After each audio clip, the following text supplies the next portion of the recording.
US President Donald Trump welcomed Russian President Vladimir Putin with full honors as the latter stepped off his plane onto the red carpet.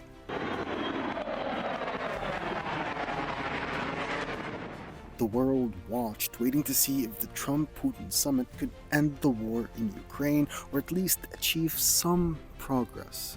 But the talks, short of that expected, failed to deliver a breakthrough. Speaking to reporters after the meeting, Putin said, "Our negotiations have been held in a constructive atmosphere of mutual respect. Therefore, the country is sincerely interested in putting an end to it.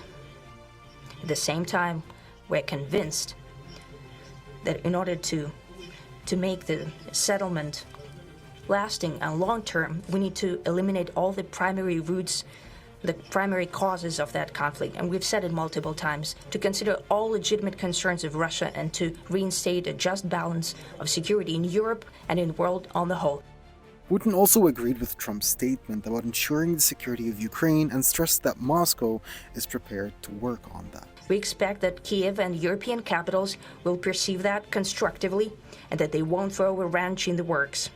They will not make any attempts to use some backroom dealings to conduct provocations to torpedo the nascent progress. Trump, for his part, called the summit extremely productive.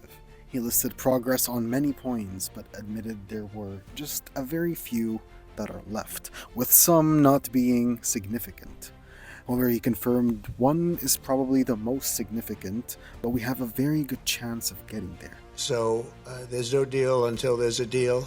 As the press conference wrapped up, the two leaders shared a lighter moment. We'll speak to you very soon and probably see you again very soon. Next time in Moscow.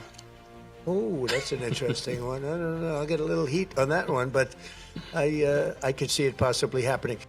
Later, in an interview with Fox News' Sean Hannity, Trump doubled down on the significance of the Alaska summit. I think a lot of points were negotiated on behalf of Ukraine and on behalf of the whole NATO situation, where we're dealing very well with a lot of foreign countries that are great, European countries. Asked to rate the meeting, Trump gave it a perfect score. I think the meeting was a 10 in the sense that we got along great. But beyond the praise, Trump also hinted at the contours of a possible deal. Most people, as they analyze this from the outside, this is how almost everybody's kind of universal thinking, how this ends. There's going to be some land swaps. There will be more Russian territory than there had been. And what Ukraine wants and needs desperately are security measures that won't be NATO related. If you had to look into your crystal ball, is that how it ends?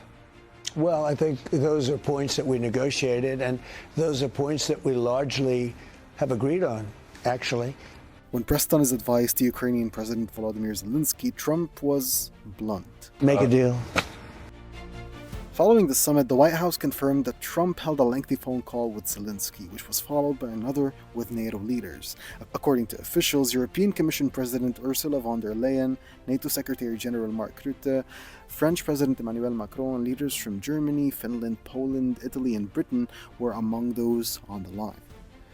Now, attention shifts to Washington, where Zelensky is set to meet Trump on Monday, a meeting the Ukrainian president said will focus squarely on ending the killing and the war. For Europe and beyond, the question lingers: was Alaska a genuine step toward peace?